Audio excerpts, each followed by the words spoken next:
بسم الله الرحمن الرحيم.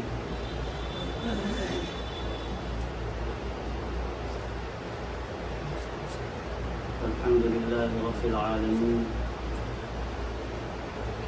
والصلاة والسلام على سيد المرسلين وخاتم النبيين سيدنا ونبينا ومولانا محمد وعلى آله وصحبه أجمعين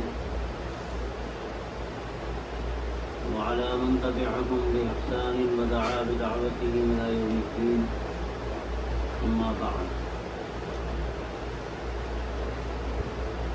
أعوذ بالله من الشيطان الرجيم. وإلا تفعلوه تكن فتنة في الأرض وفساد كبير. صدق الله العظيم. حضرات علماء کرام، مساجد، سب سے پہلے میں اپنی خوشی کا اظہار کرتا ہوں کہ آپ حضرات یہاں تشریف لائے کہ اس وقت جو ملک کے حالات ہیں اس کی روشنی میں ہم کچھ کام کرنے کا عزم اپنے اندر پیدا کریں اور کوئی ترتیب ایسی ہمارے ذہنوں میں آ جائے کہ جو ذریعہ بنے ان خطرات کے سدباب کا جو اس وقت ہمارے سروں پر منڈا رہے ہیں، اور ہر صاحب فہم کو اس کا احساس ہے۔ دیکھیے، کسی بھی چیز کو دور کرنے کے دو طریقے ہوتے ہیں۔ ایک طریقہ عارضی ہوتا ہے اور ایک طریقہ ایسا ہوتا ہے کہ اس سے سد باب ہو جاتا ہے اور منفذ بند ہو جاتا ہے، اور آگے بھی وہ خطرہ پھر اس طرح باقی نہیں رہتا جو عام طور پر عارضی کوششوں کے بعد وہ خطرات قائم رہتے ہیں، باقی رہتے ہیں۔ ایک جگہ آپ کام کریں گے تو دوسری جگہ پھر دوسرا خطرہ سامنے آئے گا۔ تو جو دوسرا طریقہ ہے سدباب کا، وہ طریقہ زیادہ بہتر ہوتا ہے۔ آپ کو تجربہ ہوگا کہ گھر کی چھت پر سیلن آتی، آپ قلعی کراتے ہیں، پینٹنگ کراتے ہیں، سال بھر بمشکل چلتی ہے، پھر دوبارہ وہ دھبے نظر آتے ہیں، آپ دوبارہ پینٹنگ کراتے ہیں۔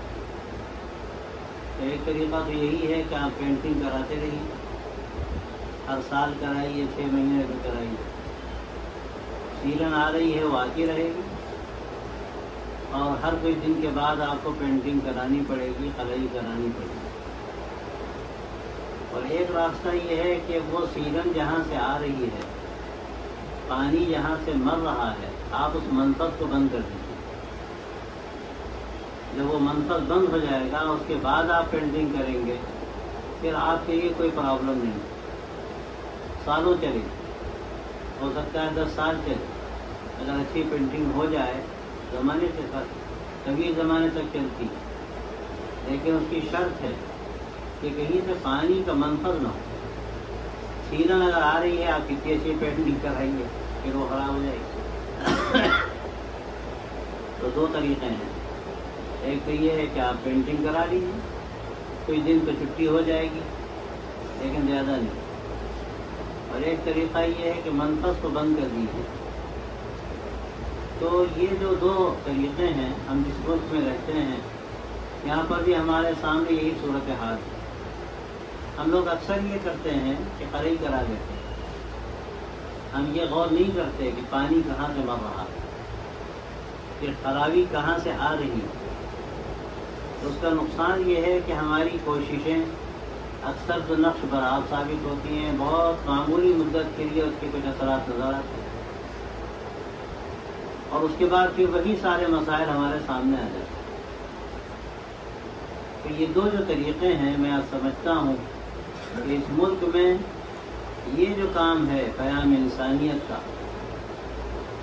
برادران وطن تک پہنچنے کا، ان کی ذہن سازی کا، ان کی غلط فہمیوں کو دور کرنے کا، یہ حقیقت میں اگر آپ غور کیجئے تو یہ منافذ کو بند کرنے والا کام ہے۔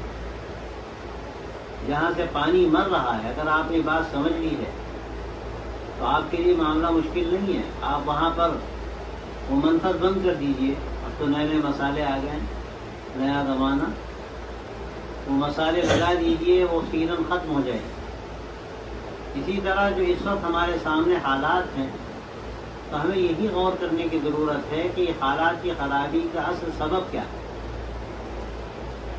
ابھی آپ کے سامنے بات آئی کہ میڈیا نے گویا کہ ایک مہم چھیڑ رکھی ہے اسلام کے خلاف، مسلمانوں کے خلاف، اور ذریعہ اس کا انہوں نے اختیار کیا ہے وہ اسلام کی بھیانک تصویر پیش کرنے کا کیا، اور وہ اس کے لیے کوششیں کرتے ہیں۔ اور یہ نئی بات نہیں ہے، یہ کام مستشرقین بہت پہلے کر چکے ہیں اور آج بھی کر رہے ہیں، پوری دنیا میں کام ہو رہا ہے کہ جہاں سے ہم محسوس کر سکتے ہیں کہ ایک عام آدمی جس کو اللہ نے کوئی زیادہ فہم نہیں دیا ہے وہ غلط فہمی میں پڑ سکتا ہے، ایسے جو مواقع ضعف ہیں، کمزوری کے پہلو ہیں، ان کو تلاش کرتے ہیں، اور تلاش کرنے کے بعد ان کو وہ بہت زور زور سے چلا چلا کر بیان کرتے ہیں، اور ایسی دسیوں چیزیں آپ کو مل جائیں گی۔ اور سب سے بڑھ کر میں سمجھتا ہوں کہ جو اسلامی سماج ہے، مسلمانوں کا سماج ہے، اگر آپ وہاں تلاش کریں گے تو ایسی 50 چیزیں آپ کو مل جائیں گی۔ وہ مسلمانوں کی چیزوں کو اسلام کی ترجمانی بنا کر پیش کرتے ہیں۔ دنیا کیا جانے، دنیا بھی یہ سمجھتی ہے کہ اگر مسلمان یہ عمل کر رہے ہیں تو حقیقت میں یہ گویا کہ اسلام کی ترجمانی کر رہے ہیں۔ اسلامیین کو یہ سکھاتا ہے، وہ کیا جانے کہ اسلام کیا ہے اور مسلمان کیا ہیں، اسلام میں اور مسلمانوں میں کتنا تطابق ہے۔ ہماری جو زندگی اس وقت گزر رہی ہے وہ اسلام کی کتنی ترجمانی کرتی ہے، یہ دنیا نہیں جانتی۔ دنیا مسلمانوں کو دیکھ کر اسلام کو سمجھتی ہے، اور آپ اگر تاریخ کا مطالعہ کریں تو اندازہ یہ ہوتا ہے کہ سب سے بڑھ کر جو اسلام سے لوگ قریب ہوئے ہیں وہ مسلمانوں کو دیکھ کر ہوئے۔ کتابیں پڑھنے والے کتنے ہوتے ہیں؟ کتابیں پڑھنے والے تو بہت کم ہوتے ہیں۔ لوگ ہماری زندگی کا مطالعہ کرتے ہیں۔ ابھی ایک دوست ہمارے وہاں گئے، امریکہ گئے، انہوں نے آ کر جو بات کہی مجھے اچھی لگی کہ الحمدللہ وہاں دعوت کے لیے میدان بڑا سازگار کام ہو رہا ہے، کوئی رکاوٹ نہیں۔ لیکن جو بات خاص طور سے تو انہوں نے کہی مجھے اچھی لگی وہ یہ کہ وہاں مسلمانوں نے اپنی زندگی کا بہت ایک ایسا رول پلے کیا ہے، ایسا کردار پیش کیا ہے کہ عام طور سے اس کو دیکھ کر لوگ متاثر ہوتے۔ ایک مثال انہیں چھوٹی سی دی، ہم سمجھتے ہیں کہ ہندوستان میں جو اگر کہا جائے کہ نمبر 2 پر اسلام کا سرچشمہ رہا، ظاہر ہے کہ اصل سرچشمہ تو حجاز، لیکن ہندوستان کو اللہ نے یہ اہمیت دی ہے کہ 1000 سالوں میں پوری تاریخ ہے، بلکہ اس سے زیادہ اگر میں کہوں تو کوئی غلط نہ ہوگا، ایسے بڑے بڑے علماء اور مشائخ پیدا ہوئے اس ملک میں کہ جو ساری دنیا کے لیے نمونہ ہے۔ لیکن آج ہندوستان میں ہم کو نمونہ نظر نہیں آتا۔ ہمیں تعجب ہوا، انہوں نے بتایا کہ امریکہ میں وہاں مسلمانوں نے ایسے اخلاق اختیار کیے ہیں اور آپس کی رسہ کشی، آپس کے جھگڑے انہوں نے اس طرح سے دور کرنے کی کوشش کی ہے کہ مسلمانوں کی بڑی اچھی تصویر لوگوں کے سامنے جاتی ہے۔ ایک مثال انہوں نے دی مسلمانوں کے اخلاق کی کہ لوگ مسجد سے نکلتے ہیں تو عام طور سے آپ دیکھتے ہیں کہ جہاں اے سی وغیرہ ہو وہاں مسجدوں میں وہ لگا رہتا ہے، دروازہ بند ہو جاتا ہے خود بخود۔ تو انہوں نے کہا کہ ایک آدمی نکل رہا ہے، وہ دیکھ رہا ہے پیچھے کوئی آ رہا ہے تو وہ دروازہ کھولے کھڑا رہے تاکہ پیچھے آنے والے کو کھولنے کی زحمت اٹھانی نہ پڑے۔ اب وہ آ جائے گا دیکھے گا دوسرا آ رہا ہے تو وہ کھڑا ہو جائے گا، وہ آگے نکل جائے گا۔ یہ چھوٹی سی بات ہے دیکھنے میں، لیکن اس سے اخلاق، اسلامی اخلاق کی ایک اچھی تصویر سامنے آتی ہے۔ کیا ہمارے یہاں اس طرح کے تصورات ہیں؟ اب اس کے نتیجے میں جو واقعات پیش آ رہے ہیں وہ بھی ایک واقعہ میں نقل کرتا ہوں. وہ خود ہی کہنے لگے کہ ایک صاحب آئے اور انہوں نے کہا میں شہادت دینا چاہتا ہوں. وہاں ایک تعبیر ہے یہ، جو کلمہ پڑھنا چاہتا ہے آ کر یہ کہتا ہے میں شہادت دینا چاہتا ہوں. ظاہر شہادت ہی. جب اس نے کلمہ پڑھ لیا اس کے بعد یہ بات کہی کہ میں آپ سے بتانا چاہتا ہوں کہ میں نے کوئی کتاب نہیں پڑھی، میں آپ کو دیکھ کر اسلام میں داخل ہوا، آپ کے اخلاق سے میں متاثر ہوا. وہ جس طرح دوسروں کی مدد کرتے ہیں، لوگوں نے بتایا تعجب ہوا کہ کوئی بھی اگر وہاں کمزور ہے پریشان حال ہے تو ایک تختی لے کر کھڑا ہو جاتا ہے. آنے والے جانے والے اس کی مدد کرتے ہیں، تحقیق کرنے والے تحقیق بھی کر لیتے ہیں، پورا کام ہو جاتا ہے، تھوڑی دیر میں پورا کام ہو جاتا ہے. کتنے نوجوان جو ہندوستان سے گئے ہیں تعلیم کے لیے اور ان کے پاس اسباب نہیں ہیں، انہوں نے ذرا سی کوشش کی، تھوڑی دیر میں ان کا سارا کام ہو گیا. تو یہ اخلاق وہاں جو نظر آتے ہیں، اخلاق کے نتیجے میں حالات کس طرح سے بدل رہے ہیں. جو بات کہی جاتی ہے کہ شمس الاسلام تطلع علی الغرب، ایک بڑی مصنفہ ادیبہ ہے، اس نے کتاب لکھی ہے، یورپ کی کرسچن ہے وہ، کہ اسلام کا سورج یورپ میں طلوع ہو رہا. اس کا اگر دوسرا جو مفہوم مخالف ہے اگر نکالا جائے کہ ایشیا میں کیا ڈوب رہا، یہاں کیا صورتحال، یہاں ہمارے اخلاق کیسے ہیں، ہم کن جھگڑوں میں پڑے ہوئے ہیں، معمولی باتوں پر ہم جان لینے اور دینے پر تیار ہیں، مقدمے بازیاں ہوتی ہیں، اور بعض مرتبہ اسلام کے نام پر ہم نہ جانے کیا کیا کرتے ہیں. بہت چھوٹی باتوں کو ہم ایسا بتنگڑ بناتے ہیں کہ ایک دیکھنے والا ہمیں کس نظر سے دیکھتا ہے. تو میرے بھائیو، یہ اصل مسئلہ ہمارا ہے. ہم کو یہ دیکھنا ہے کہ پانی کہاں سے مر رہا. ہم باہر سے قلعی کرتے رہیں، کتنی قلعی کریں گے، کتنی لیپا پوتی کریں گے، کام چلے گا اور کتنے دن چلے گا. تو میں خاص طور سے یہ بات کہنا چاہتا ہوں، آپ کا ماشاءاللہ یہ جو صوبہ ہے یہ بڑا حساس صوبہ ہے. اللہ نے آپ کو ہر طرح کے موقع یہاں دیے ہیں.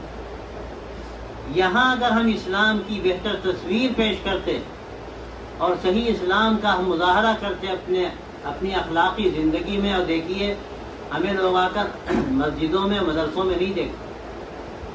ہمیں لوگ کہاں دیکھتے ہیں؟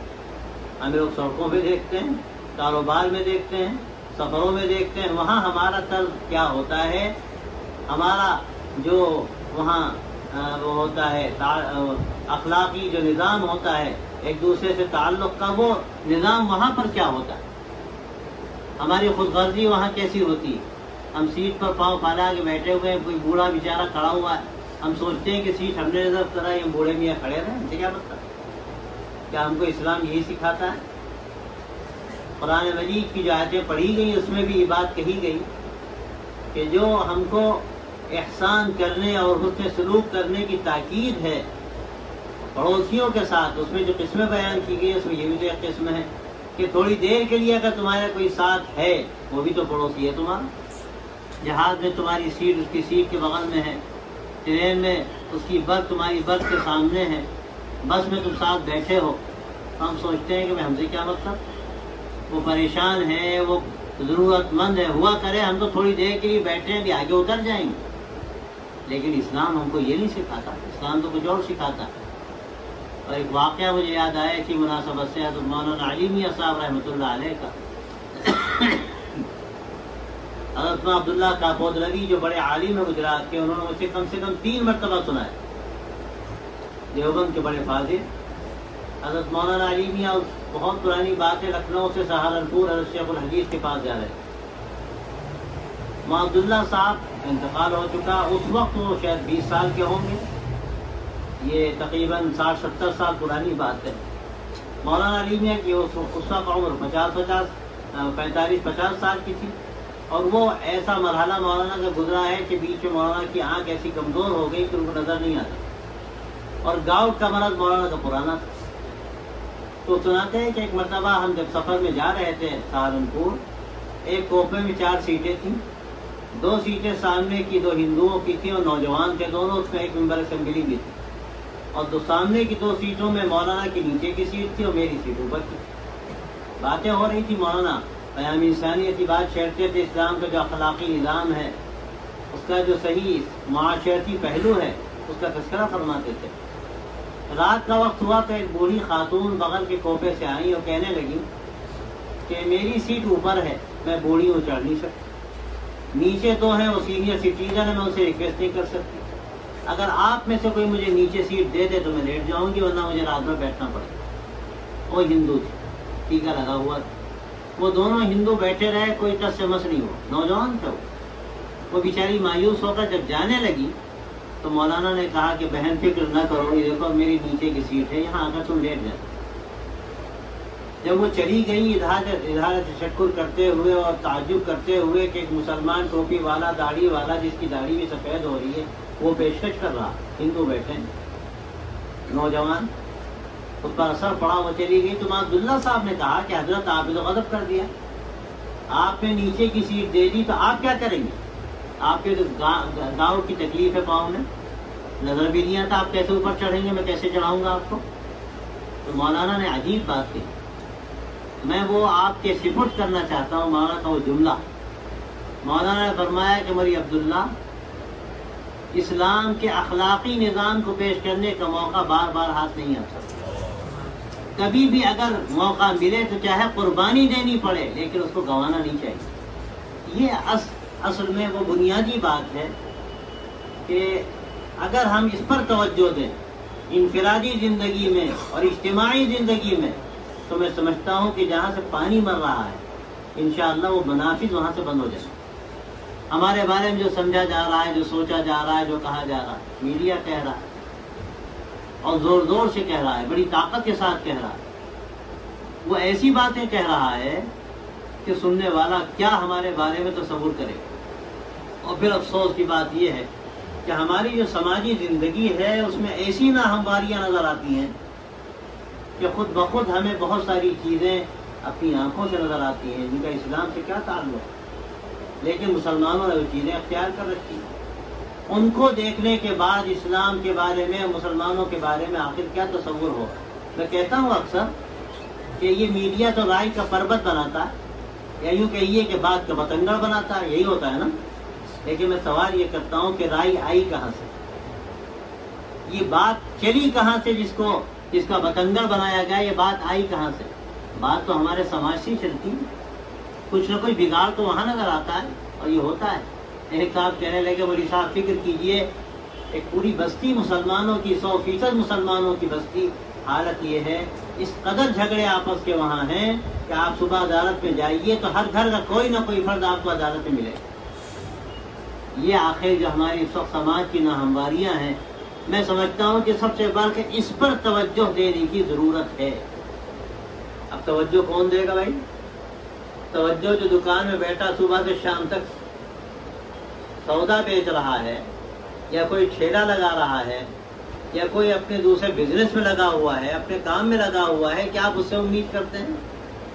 کون توجہ دے گا؟ توجہ جو دینا ہوگی وہ ہمارے علماء کو ہی دینا ہوگی. یہ ذمہ داری حقیقت میں ہماری. ہم اس ذمہ داری کو اگر محسوس نہیں کریں گے تو یاد رکھیے، میں نے آپ کے سامنے جو آیت پڑھی ہے اس میں یہی حقیقت بیان کی گئی ہے کہ وَإِلَّا تَفْعَلُوهُ تَكُنْ فِتْنَةٌ فِي الْأَرْضِ وَفَسَادٌ كَبِيرٌ، کہ اگر تم نے یہ مشن نہ اختیار کیا اور بیڑا نہ اٹھایا تو یاد رکھو کہ پھر زمین میں بہت بگاڑ پھیلے گا، بڑا فتنہ پیدا ہوگا اور اس کو کوئی روک نہ سکے گا. یہ آیت کے زمانے میں نازل ہوئی، حضرات صحابہ رضی اللہ عنہم کو خطاب کیا.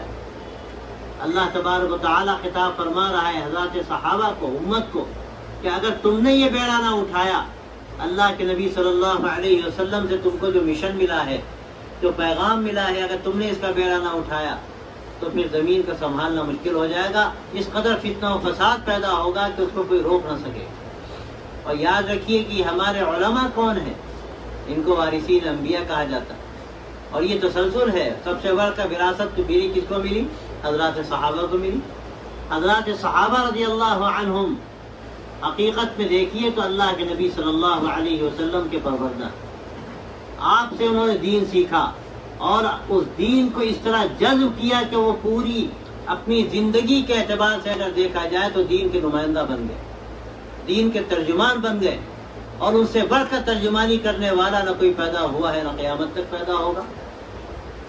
وہ سارے کے سارے حضرات صحابہ رضی اللہ عنہم سب سے بڑھ کر دین کے ترجمان اور سب سے بڑھ کر اللہ کے نبی صلی اللہ علیہ وسلم کے وارث، اور آپ صلی اللہ علیہ وسلم سے انہوں نے جو کچھ سیکھا وہ ساری امت تک منتقل کرنے والے اور ساری امت کے معلم، وہ سلسلہ وہاں سے چلا اور قیامت تک چلے گا۔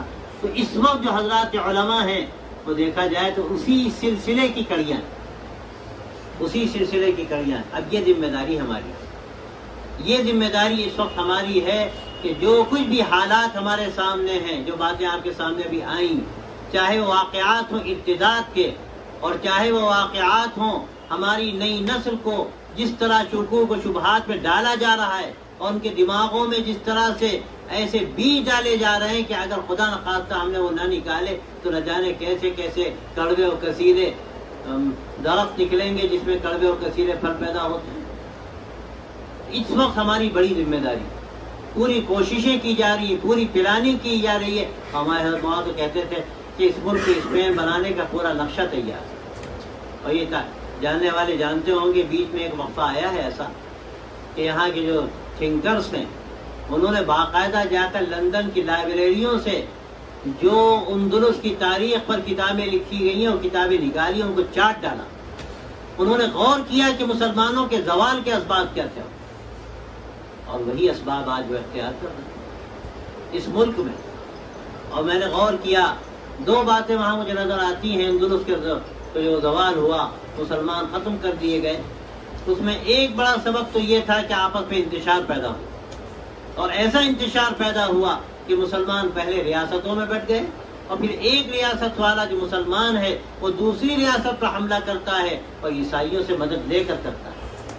اور اس کے بعد کیا ہوا، جو اس سے بڑھ کر میں سمجھتا ہوں بڑا سبب بنا ہے، شروع سے بنیادی جو غلطی وہاں ہوئی وہ یہ ہے کہ وہاں کی جو دوسری اقلیت اس وقت آپ کہہ لیجیے، یا اگر تاریخ کے حوالے سے کہا جائے کہ اس وقت بھی کسی نہ کسی درجے میں وہ اکثریت تھی جو اسلام کو نہیں جانتی تھی، اسلام کو نہیں سمجھا تھا، اس اکثریت یا اقلیت کو آپ کہہ لیجیے مسلمانوں نے پوری طرح سے نظر انداز کیا، پوری طرح سے نظر انداز کیا۔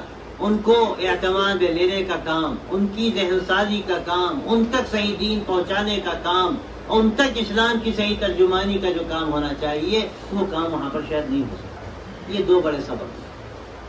اور یہاں پر جو مغلیہ سلطنت کا زوال ہوا ہے، یہاں بھی وہی سبب ہمیں نظر آتے ہیں۔ آپ جانتے ہوں گے کہ چھوٹی چھوٹی ریاستیں جو یہاں ہندوستان میں بعد میں پیدا ہوئیں اور پھر وہ آپس میں لڑنے لگیں، انہوں نے بھی وہی کیا جو وہاں ہوا کہ انہوں نے انگریزوں سے مدد لے لے کر مسلمانوں پر حملہ کیا، انگریزوں کو طاقت پہنچائی، اور اس کا نتیجہ جو ہوا ہمارے سامنے ہے۔ اور دوسری جو غلطی ہوئی، کتنے 100 سال مسلمانوں نے حکومت کی یہاں پر، لیکن یہاں کی اکثریت کو نظر انداز کیا، ان تک جو صحیح حقائق پہنچانے چاہیے جس طرح، وہ شاید وہ عمل نہیں ہوا، تو اس کا بھی وہی نتیجہ ہمیں بھگتنا پڑا۔ لیکن الحمدللہ ہمارے علماء نے یہاں تھوڑا سا جو اللہ نے ان کو حکمت عطا فرمائی، دانائی عطا فرمائی، ایمان عطا فرمایا، انہوں نے سمجھ لیا کہ اب ہم خطرے میں ہیں۔ انہوں نے اسلام کے قلعے بنائے ان مدارس کی شکل میں، اور ان اسلام کے قلعوں سے الحمدللہ اس ملک میں اسلام باقی رہا، ورنہ یہاں بھی ختم ہو جاتا ہے اندلس کی طرف۔ اب وہ جو ہمارے بھائی ہیں اس ملک میں جو چاہتے ہیں کہ معاملہ ختم ہو جائے مسلمانوں کا، اب وہ کوشش میں ہے کہ کسی طرح مدرسے بھی ختم ہو جائیں، کسی طرح یہ جو مسلمان ہیں اسلام پر ان کا اعتماد ختم ہو جائے۔ ان کی جو کوششیں ہیں وہ بوڑھوں پر ٹچ نہیں کرتے، ان کی جو نظر ہے وہ آنے والی نسل پر۔ انہوں نے یہ دیکھا کہ آنے والی نسل اگر غلط رخ پر چلی گئی اور ہم نے اس کا شکار کر لیا تو آنے والے 20 سالوں میں ملک میں انقلاب آ جائے گا، ہمیں کچھ کرنے کی ضرورت نہیں۔ بالکل وہی بات ہے جو اکبر الہ آبادی نے کہی کہ یوں قتل کے بچوں سے وہ بدنام نہ ہوتا، یوں قتل کے بچوں سے وہ بدنام نہ ہوتا، افسوس کہ فرعون کو کالج کی نسل ہے۔ کہ فرعون نے بچوں کو مارا یہ سمجھ کر کہ کوئی اس میں موسیٰ پیدا ہو جائے گا، وہ کچھ نہ کرتا ہے، کالج قائم کر دیتا، اس سے ذہن بدل جاتے اور لوگ کچھ نہ سمجھتے اور پورا انقلاب برپا ہو جاتا۔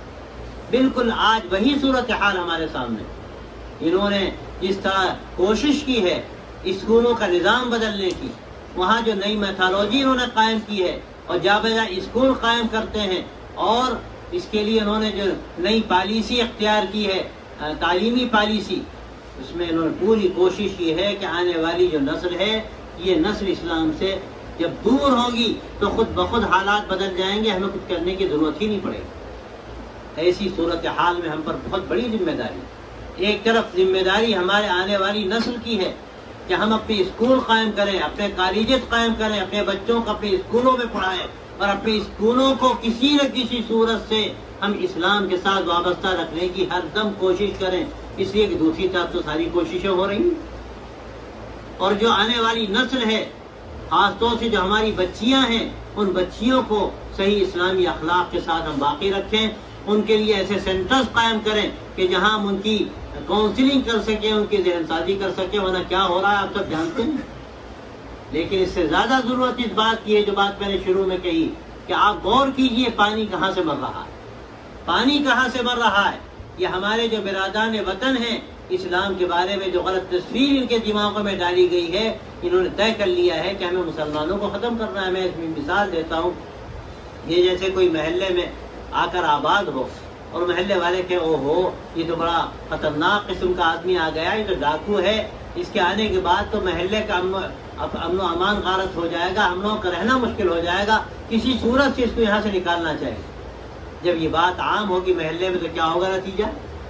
پورا محلہ ایک ہو جائے گا کہ کسی صورت سے اس کو یہاں سے باہر کرو۔ اب وہ کوششیں کریں گے اور کسی نہ کسی صورت سے وہ اس کو باہر کرنے کے لیے ساری تدابیر اختیار کر لیں گے، ہو سکتا ہے اس میں کامیاب ہو جائیں۔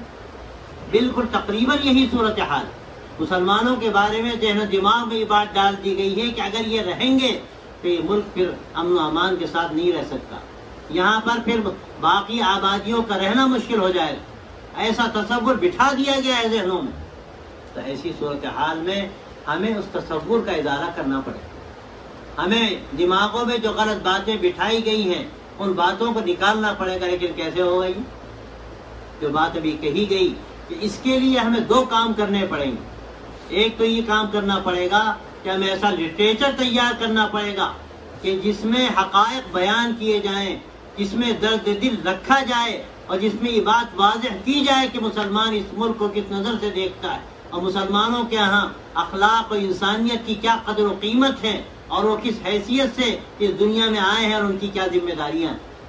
اور پھر دوسرے جو ایک بڑی ذمہ داری ہمارے اوپر عائد ہوتی ہے وہ یہ ہے کہ اپنے طرز عمل سے ہم کو دکھانا پڑے گا کہ جو ہم کہہ رہے ہیں وہ بات کوئی ہوائی و فرضی نہیں ہے بلکہ وہ حقیقت ہے اور عملی طور پر ہماری زندگی میں اس کے نمونے موجود ہیں۔ اور میں اکثر کہتا ہوں کہ پانی چونکہ سر سے اونچا ہو گیا ہے، اس سے مسئلہ اب تنہا یہ نہیں ہے کہ ہم انفرادی طور پر اپنی زندگی میں تبدیلی لائیں، یقیناً یہ بنیادی بات ہے، لیکن اس کے ساتھ ساتھ اب ضرورت اس بات کی ہے کہ اجتماعی طور پر بھی اس عمل میں ہم آگے بڑھیں، ہم کہیں ہاسپٹل میں جا کر مریضوں کی عیادت کریں اور کہیں جیلوں میں جائیں اور وہاں کی ضرورتیں دیکھیں، کہیں اسکولوں میں جائیں اور وہاں جا کر بچوں کی جو چھوٹی موٹی ضرورتیں ہوتی ہیں ان کو پوری کریں، کہیں جو سماجی خرابیاں ہیں، اخلاقی بیماریاں ہیں ان کے علاج کی تدابیر کریں۔ جیسے نوجوان نشے کی طرف جا رہا ہے، ہم لوگوں میں اس کی برائی بیان کریں اور صرف بیان ہی نہ کریں، ہم لوگوں کو نکالیں، ان کا علاج کرائیں، ان کو برائیوں سے دور کریں۔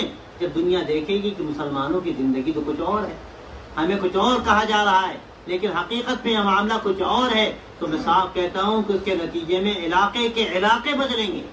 میں ایک واقعہ صرف سناتا ہوں لکھنؤ کا کہ ایک دیہات کے ایک صاحب آئے، RSS کا بہت گہرا وہ علاقہ تھا اور ذمہ دار تھے RSS کے، وہ آئے لکھنؤ میں، ان کو آپریشن کرانا تھا، وہ غریب علاقہ تھا، ان کے آنے کے بعد کوئی پرسان حال نہ ہوا اتفاق سے۔ وہاں ایک بلرام پور ہاسپٹل ہے ہمارے پیام انسانیت کے ساتھ